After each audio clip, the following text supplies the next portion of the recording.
வணக்கம். இது people English series. இந்த வீடியோல நாம இங்கிலீஷ்ல எப்படி புலம்புறதுன்னு கத்துக்க போறோம். Yes, you heard it right. நெறைய இடங்கள்ல நமக்கு ஒண்ணுக்கு மேல ரீசன்ஸ் இருக்கும். அந்த மாரி சமயங்கள்ல நம்ம புலம்புறப்போ நம்மளுடைய டோனே சேஞ்ச் ஆயிடும். ரொம்ப சிம்பிளான ஒரு விஷயம். "ஏன் ஒரு மாரி டல்லா இருக்க?" அப்படின்னு கேட்டா, "எங்க நேத்து ஃபுல்லா பவர் கட்டு, கொசுக்கடி வேற, சுத்தமா தூக்கமே இல்ல." ஸோ இந்த மாரி ஒரு டோன் வருது இல்லையா? கையில காசும் இல்ல, வேலையும் இல்ல, சொந்த ஊருக்கே போயிடலான்னு இருக்கேன். ஸோ இந்த மாரி ஒரு டோன். இந்த இடங்கள்ல எல்லாம் நம்ம கண்டிப்பா பிகாஸ், டியூ டூ அதாவது பிகாஸ் ஆஃப், டியூ டூ மாதிரியான விஷயங்கள் எல்லாம் யூஸ் பண்ணா கொஞ்சம் கூட சூட்டே ஆகாது. இதையெல்லாம் இப்படி இங்கிலீஷ்ல சொல்றது. ஸோ இந்த மாரி ஒண்ணுக்கு மேற்பட்ட காரணங்கள் இத சொல்றதுக்கு நாம வாட் வித் அப்படின்ற ஃப்ரேஸ யூஸ் பண்ணுவோம். இன்ஃபாக்ட் இப்போ ரொம்ப ரீசென்ட் டேஸ்ல நம்ம வாட் வித்ன்னு இல்லாம வித் அப்படின்னே நம்ம யூஸ் பண்ண ஆரம்பிச்சுட்டோம். கொஞ்சம் பெரியவங்கலாம் சொல்ற டோனுக்கும், இப்ப இருக்க யங்ஸ்டர்ஸ் சொல்ற டோனுக்கும் டிஃபரன்ஸ் இருக்கும் இல்லையா? ஸோ அந்த மாரி வச்சுக்கோங்க. ஸோ இந்த மாரி வாட் வித் இல்ல வித் வச்சு நம்ம இந்த சென்டென்சஸ ஃப்ரேம் பண்றப்போ, நம்ப what with reason 1 and reason 2 அப்புறமா அதனால என்ன ஆனுச்சு? ஸோ இந்த மாரி தான் நம்ம சென்டென்சஸ் ஃப்ரேம் பண்ணுவோம். இதுல இந்த ரீசன் 1 அண்ட் ரீசன் 2 நம்ம சொல்றோம் இல்லையா? இது பார்த்தீங்களான்னா, அந்த வித்ன்ற ப்ரப்போசிஷனுக்கு அப்புறம் வருது. ஸோ அதனால இது வந்து கண்டிப்பா ஒரு நவுனா இருக்கணும். ஒருவேள வெர்ப் வந்ததானா, நம்ம என்ன செய்வோம்? அது கூட ஒரு ஐஎன்ஜிய சேர்த்து ஜெரண்ட் ஆக்கி இந்த இடத்துல போட்டுருவோம். ஜெரண்ட்ன்றது ஒரு நவுன் தான். அதனால வெர்ப் வந்ததானா, வெர்போட ஐஎன்ஜி சேர்த்து ஜெரண்ட் ஆக்கி, அத ஒரு நவுனா ஆக்கி இந்த இடத்துல போட்டுருவோம். ஸோ இந்த மாரி தான் நம்ம சென்டென்சஸ் ஃப்ரேம் பண்ண போறோம். இப்ப எக்ஸாம்பிள்க்கு ரொம்ப சிம்பிளான ஒரு எக்ஸாம்பிள்லேருந்து ஸ்டார்ட் பண்ணலாம். நம்ம ஏற்கனவே சொன்ன மாதிரி, கரண்ட்டும் இல்ல, கொசுக்கடி வேற எங்களால தூங்கவே முடியல. இப்படி நம்ம சொல்லணும். ஸோ இந்த டோன் இத தான் நம்ம வந்து செட் பண்ண போறோம். அந்த வாட் வித்த வச்சு. இப்போ இந்த சென்டென்ஸ ஃப்ரேம் பண்றதுக்கு நாம இதோட ரீசன்ஸ் என்னன்னு மட்டும் ஐடென்டிஃபை பண்ணிக்கலாம். ஒரு ரீசன் கரண்ட் இல்ல, இன்னொரு ரீசன் கொசுக்கடி. இதுதான் நம்ம சொல்லப் போறோம் இல்லையா? ஸோ கரண்ட் இல்லை அப்படிங்கிறப்ப அத எப்படி சொல்லுவோம்? பவர் கட்ன்னு சொல்லுவோம். ஸோ ரீசன் 1 வந்து த பவர் கட். நவுன்ன்றதுனால த அப்படின்ற ஆர்டிகிளோட சேர்த்தே சொல்றோம். த பவர் கட். இன்னொன்னு கொசுக்கடி. த மஸ்கிட்டோ பைட்ஸ். இந்த இடத்துல த மஸ்கிட்டோ பைட்ஸ் அப்படின்னு நம்ம வந்து இத வெர்பா போடல. இந்த மஸ்கிட்டோ பைட்ஸ்ன்றது இந்த இடத்துல கொசுக்கடி. அடுத்தது அதனால என்ன ஆச்சு? We couldn't sleep at all. எங்களால தூங்கவே முடியல. We couldn't sleep a wink. கண்ண கூட மூடல அப்படின்னு சொல்லலாம். ஸோ 2 விதமாவும் சொல்லலாம். இப்போ இத நாம what with reason 1 and reason 2 அப்புறம் இந்த கிளாஸ். இப்படி தான் நம்ம கனெக்ட் பண்ண போறோம். இப்போ what with the power cut and the mosquito bites. We couldn't sleep at all. What with the power cut and mosquito bites. We couldn't sleep a wink. இப்படியெல்லாம் நம்ம சொல்லலாம். அஃப்கோர்ஸ் நீங்க இந்த வாட் வித்துக்கு பதிலா வித் அப்படின்னு சிம்பிளா ரீப்ளேஸ் பண்ணிக்கலாம். With the power cut and the mosquito bites we couldn't sleep at all. நீங்க சொல்றப்பவே அந்த டோன் சேஞ்ச் ஆயிருக்கும் கவனிச்சிருக்கலாம். வாட் வித்துக்கும் வெறுமனே வித்துக்கும் சொல்றதுக்கும் டிஃபரன்ஸ் நீங்க நோட் பண்ணியிருக்கலாம். இந்த பெரியவங்கலாம் வந்து எங்க அப்படி சொல்லுவாங்க. சின்னவங்கலாம் இதனால எங்களால தூங்க முடியல அப்படின்னு ஒரு ஸ்மூத்தா சொல்லுவாங்க இல்லையா? ஸோ அந்த டிஃபரன்ஸ் வந்து இந்த வெறுமனே வித் அப்படி வச்சு சொல்றப்போ உங்களுக்கு வரும். பசங்கள கவனிக்கிறதும், எல்லாருக்கும் சமைக்கிறதுமா எனக்கு இப்ப டைமே இருக்க மாட்டேங்குது. அப்படி நம்ம சொல்றோம். எங்க நீ இப்பலாம் வர்றதே இல்ல. ஃபோன்ல கூட பேச மாட்டேங்கிற. அப்படி நம்ம யார்கிட்டயாவது கேட்டோம்னா, கண்டிப்பா இந்த மாரி ஒரு ரிப்ளை பண்ணுவாங்க. இல்லையா? ஸோ பசங்கள கவனிக்கிறதும், எல்லாருக்கும் சமைக்கிறதுமா எனக்கு டைமே இருக்க மாட்டேங்குது. அப்படி நம்ம சொல்லப் போறோம். So 2 reason. ஒண்ணு பசங்கள கவனிக்கிறது, இன்னொன்னு எல்லாருக்கும் சமைக்கிறது. நாம இப்ப பார்க்க போறது ஃபர்ஸ்ட் எக்ஸாம்பிள்ல நவுன் அப்படியே போட்டோம். இப்ப நம்ம ஜெரண்டா போடப் போறோம். ஸோ பசங்கள கவனிக்கிறதுன்னா நம்ம என்ன சொல்லுவோம்? பசங்களை கவனி அப்படின்னா, take care of the kids அப்படின்னு நம்ம சொல்லுவோம் இல்லையா? அதுதான் அந்த டேக்க வந்து taking care of the kids அப்படின்னு இந்த வெர்போட ஐஎன்ஜி சேர்த்து அப்படி சேர்த்துருக்கோம். இப்ப பசங்கள கவனி அப்படின்னு சொல்றத நீங்க வந்து ஹேண்ட்லிங் த கிட்ஸ்ன்னு சொல்லலாம். இல்ல லுக் ஆஃப்டர் த கிட்ஸ். அத வச்சு லுக்கிங் ஆஃப்டர் த கிட்ஸ்ன்னு சொல்லலாம். ஸோ எப்படி வேணுமோ நீங்க சொல்லிக்கோங்க. எல்லாருக்கும் சமைக்கிறது. எல்லாருக்கும் சமை அப்படின்னு அப்படி சொல்லுவோம். குக் ஃபார் எவ்ரிஒன் அப்படின்னு சொல்லுவோம் இல்லையா? அதுதான் நம்ம குக்கிங் ஃபார் எவ்ரிஒன் அப்படின்னு ஜெரண்ட் ஆக்கி போட்டுட்டோம். எனக்கு டைமே இருக்க மாட்டேங்குது. I have no time left at all. I have no time left at all. இப்ப இதுல எல்லாத்துலயுமே நம்ம வந்து கொஞ்சம் எம்பசைஸ் பண்றோம். அதனால தான் ஒரு அட் ஆல் சேர்த்துக்கிறோம். இல்லன்னா அந்த மாரி கம்ப்ளீட்லி அப்படிங்கிற மாரி அட்வெர்ப் எல்லாம் நம்ம சேர்த்துப்போம். So I have no time at all. So அப்படியே நம்ம சேர்த்துக்கலாம். What with taking care of the kids and cooking for everyone. No time left at all. ஏன்னா with taking care of the kids and cooking for everyone, I have no time left at all. எப்படி வேணா சொல்லுங்க. வெளியில ஒரே சத்தம், குழந்தை வேற அழுவுது. எனக்கு அப்படியே தலைவலியே வந்துருச்சு. இப்படி நம்ம சொல்லணும். நீங்களே கூட ட்ரை பண்ணலாம். ஸோ வெளியில ஒரே சத்தம். கொஞ்சம் எம்ஃபசைஸ் பண்ணி சொல்லணும். அதுக்கு நாம "சோ மச் நாய்ஸ் அவுட்சைட்" அப்படி சொல்லலாம் இல்லையா? இல்லன்னா "ஆல் த நாய்ஸ் அவுட்சைட்" எப்படி வேணா சொல்லுங்க. அடுத்தது குழந்தை வேற அழுவுது. இப்போ இந்த மாரி சென்டென்சஸ நீங்க ஜெரண்டா மாத்துறதுக்கு, நம்ம சாதாரணமா இத எப்படி சொல்லுவோம்? "தி பேபி வாஸ் கிரையிங்" குழந்தை அப்ப அழுதுட்டு இருந்துச்சு. "தி பேபி வாஸ் கிரையிங்ன்னு" சொல்லுவோம் இல்லையா? ஸோ அந்த இந்த பி வெர்ப் எடுத்துருங்க. "தி பேபி கிரையிங்" அப்படி மட்டும் போட்டுருங்க. இந்த மாரி ஜெரண்ட் பத்தி நம்ம இன்னொரு வீடியோல டீட்டெயில்டாவே பார்க்கலாம்.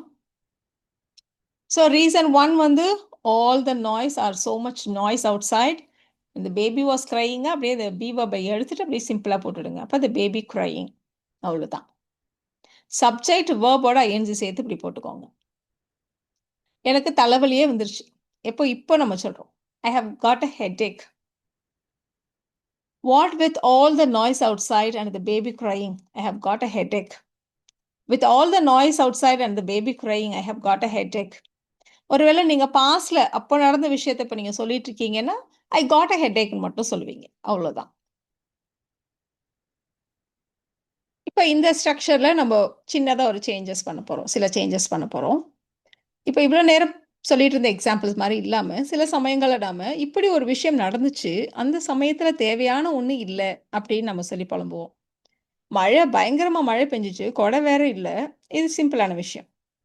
இப்ப அதே மாதிரி கரண்ட் போயிடுச்சு, டார்ச் லைட் வேற இல்ல. இதெல்லாம் சிம்பிளான விஷயங்கள். ஒரு பெரிய பிரச்சனை, அப்போதைக்கு கையில காசு வேற இல்ல. ஸோ இது எல்லாத்தையும் நம்ம வந்து ஒரே டோன்ல தான் சொல்றோம். ஒரே மாரி தான் நம்ம சென்டென்சஸ் ஃப்ரேம் பண்ணுவோம். இப்போ இந்த மாரி சொல்றதுக்கும் இதே ஸ்ட்ரக்சர தான் நம்ம யூஸ் பண்ண போறோம். ஸோ ஒண்ணு பாசிட்டிவா இருக்கும், இன்னொன்னு நெகட்டிவா இருக்கும். அவ்வளோதான். இப்ப பயங்கர மழை, கொடை வேற இல்ல. நாங்க அப்படியே தொப்பல் தொப்பலா நனைஞ்சுட்டோம் அப்படின்னு நம்ம சொல்லணும். மழை பெய்யறப்ப குடை இல்லாததால் நாங்கள் நனைந்து விட்டோம் அப்படின்னு நம்ம சென்டென்ஸ் ஃப்ரேம் பண்ணல. நம்ம வந்து அங்க என்ன மாரி ஒரு சிச்சுவேஷன் அப்படின்றத நம்ம வந்து எக்ஸ்பிரஸ் பண்றோம். ஸோ அத அப்படியே வந்து நம்ம கன்வே பண்றோம். அடுத்தவங்க வந்து அத அப்படியே இமேஜின் பண்ற அளவுக்கு அந்த விஷயத்த நம்ம சொல்றோம். ஸோ அதுக்கு தான் இந்த ஸ்ட்ரக்சர் நம்ம யூஸ் பண்ணிட்டு இருக்கோம். ஸோ பயங்கர மழை, த ஹெவி ரெயின், கொடை வேற இல்ல. நோ அம்ப்ரெல்லா அவ்வளோதான். ஸோ ரீசன் 1 அண்ட் ரீசன் 2 வந்து அப்படியே சும்மா சிம்பிளா நீங்க ஃப்ரேம் பண்ணிடுங்க. நாங்க அப்படியே முழுவதுமா நனைஞ்சுட்டோம். வி காட் கம்ப்ளீட்லி வெட்ன்னு சொன்னாலும் சரி, we got drenched, we got soaked. So எல்லாத்துக்கும் கொஞ்சம் சின்ன சின்ன டிஃபரன்சஸ் இருக்கு. வெட்டுன்றப்போ லைட்டா நனையிறது. ட்ரென்ச்டுங்கிறப்போ ஓரளவுக்கு, சோக்டுன்றப்போ கம்ப்ளீட்டா ஃபுல்லா தொப்பல் தொப்பலா நனையிறது. ஸோ இந்த மாரி நீங்க டிஃபரண்ட் வேர்ட் சிச்சுவேஷனுக்கு ஏத்த மாரி யூஸ் பண்ணலாம். So we got soaked. இப்போ இந்த சென்டென்ஸ நம்ம ஃபுல்லா சொல்லலாமா? With a heavy rain and no umbrella we got soaked. So இதுக்கப்புறம் உள்ள எல்லா எக்ஸாம்பிள்ஸ்லயும் நான் வெறுமனே வித்ன்னு தான் போட்டிருக்கேன். நீங்க வாட் வித்ன்னு போட்டாலும் அதே அர்த்தம் தான் வரும். So with a heavy rain and no umbrella we got soaked. இப்போ நீங்க ஒரு ஆஃபீஸ்லயே வச்சுக்கலாம். ஏதோ ஒரு ஈவென்ட் நடத்தணும். பட் அதில நெறைய கன்ஃப்யூஷன். சுத்தமா பிளானிங்கே இல்ல. ஒரு கிளியர் பிளானிங்கே இல்ல. இந்த ப்ரோகிராமே சொதப்பிடுச்சு. நம்ம ப்ரோகிராம்க்கு அப்புறம் நம்ம வந்து சொல்லுவோம் இல்லையா? போஸ்ட் ஈவென்ட் மீட்டிங்லலாம் சொல்லுவாங்க இல்லையா? அந்த மாரி நம்ம சொல்லப் போறோம். அப்போ ரீசன் 1 வந்து நெறைய குழப்பங்கள். So much confusion. சுத்தமா ஒரு பிளானிங்கே இல்ல. No clear planning. இது 2ம் தான் நம்ம வந்து இந்த நவுனா யூஸ் பண்ண போற ரீசன்ஸ். நிகழ்ச்சி சுத்தமா சொதப்பிடுச்சு. The event was a mess. அப்போ with so much confusion and no clear planning. The event was a mess. With so much confusion and no clear planning, the event was a mess. இப்போ மழை சொன்னோம் இல்லையா? அதே மாரி வெயில் வச்சு ஒண்ணு சொல்லலாம். இப்ப நீங்க ஒரு அட்வென்ச்சரஸ் ட்ரிப்ன்னு வெளில போயிட்டு வரீங்க. அப்ப கேட்கறாங்க, "எப்படி இருந்தது ட்ரிப்?" அப்படின்னா, "ஐயோ! ஒரே வெயில். தண்ணி வேற பத்தல. இல்ல தண்ணி வேற இல்ல. இந்த ட்ரிப்ல நாங்க ரொம்ப கஷ்டப்பட்டுட்டோம்." இப்படி சொல்லணும். ஸோ ஒரே வெயில். த ஸ்கார்ச்சிங் சன்ன்னு சொல்லுங்க. இல்ல சிம்பிளா த ஹீட் அப்படி மட்டும் சொல்லுங்க. தண்ணி வேற இல்ல. The lack of water. We suffered a lot. We suffered a lot during the trip. இப்ப இது எல்லாத்தையும் சேர்த்து சொல்லலாம். With the heat and the lack of water, we suffered a lot during the trip. With the heat and the lack of water, we suffered a lot during the trip.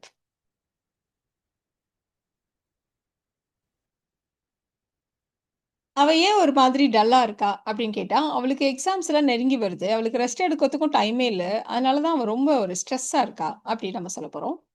So exams வந்து நெருங்கி வருது அப்படிங்கிறப்போ, "தி exams are approaching" அப்படின்னு நம்ம சொல்லுவோம். இந்த இடத்துல இந்த பி வெர்ப் ஆர் எடுத்துடுங்க. அப்ப அப்போ அது ஜெரண்ட் ஆயிடும். ஹர் எக்ஸாம்ஸ் அப்ரோச்சிங் அவ்வளோதான்.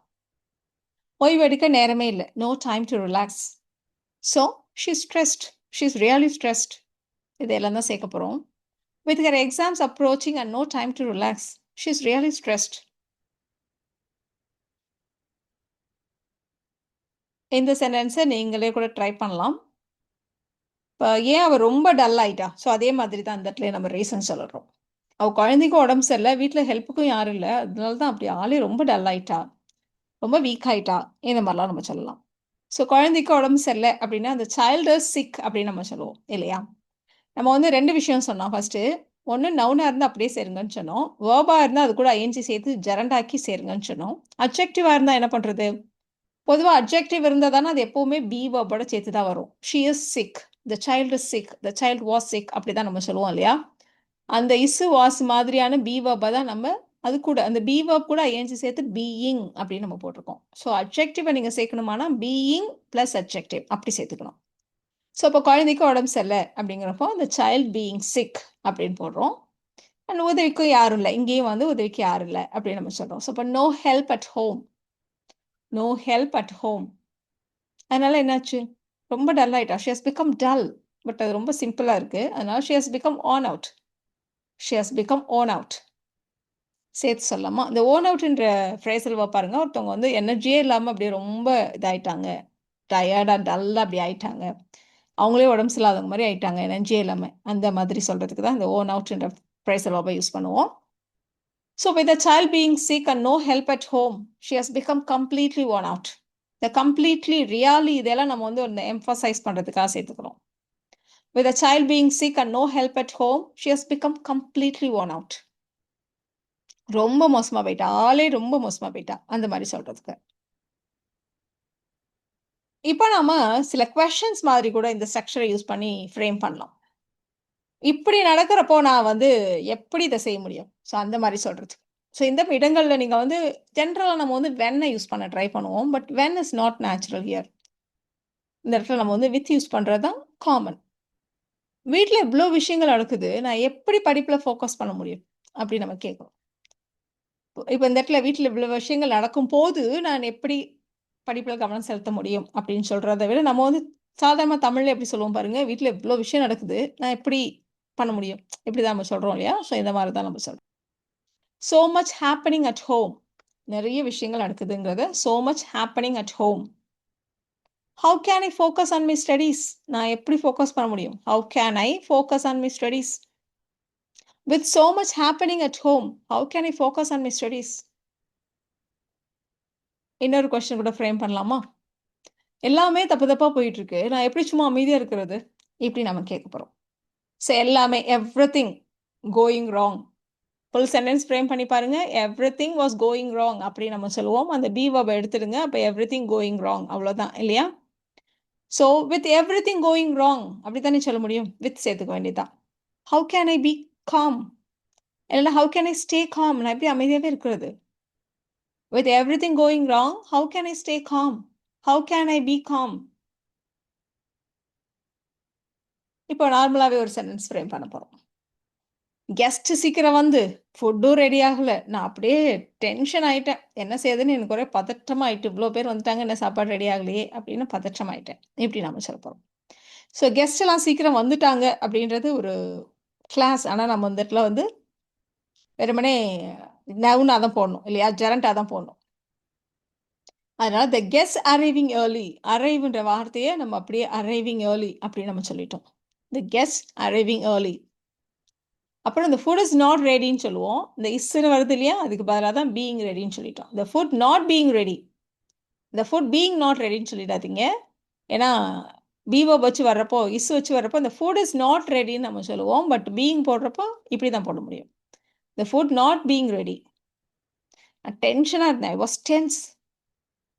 With the guests arriving early and the food not being ready, I was tense. இப்போ இந்த ஸ்ட்ரக்சர் ரொம்ப சிம்பிளாக தானே இருந்தது. நீங்கள் நிறைய சென்டென்சஸ் ட்ரை பண்ணி பாருங்க, உங்களுக்கு இது ஈஸியாகவே வந்துடும். ஏன்னா இது ஸ்போக்கனுக்கு ரொம்பவே காமன். அதனால இந்த ஸ்ட்ரக்சர் நீங்கள் கண்டிப்பாக தெரிஞ்சுக்கோங்க. இப்போ இந்த சென்டென்சஸை நீங்கள் ட்ரை பண்ணுங்க. நீங்கள் அந்த சென்டென்சஸை ஃப்ரேம் பண்ணுறப்போ இது அப்படியே இங்கிலீஷில் ட்ரான்ஸ்லேட் பண்ணணும்னு இல்லை. You can make modifications, changes. So that is what learning is all about isn't it? So அதனால சின்ன சின்ன சேஞ்சஸ் பண்ண நீங்க ஹெசிடேட் பண்ண வேண்டாம். Go ahead. ஸோ இந்த சென்டென்சஸ்க்கான ஆன்சர்ஸ நீங்க அடுத்த ஸ்லைட்லயே செக் பண்ணிக்கலாம். வீடியோவ பாஸ் பண்ணிட்டு பண்ணுங்க.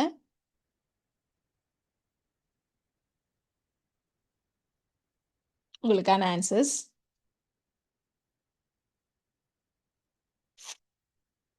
ஸோ இந்த வீடியோல நம்ம வாட் வித்ல வித் பிளஸ் நவுன் வச்சு இந்த மாதிரி சென்டென்சஸ் எப்படி ஃப்ரேம் பண்றதுன்னு கத்துக்கிட்டோம் இல்லையா? இது உங்களுக்கு ரொம்பவே யூஸ்ஃபுல்லா இருக்கும்னு நினைக்கிறேன். Thank you so much.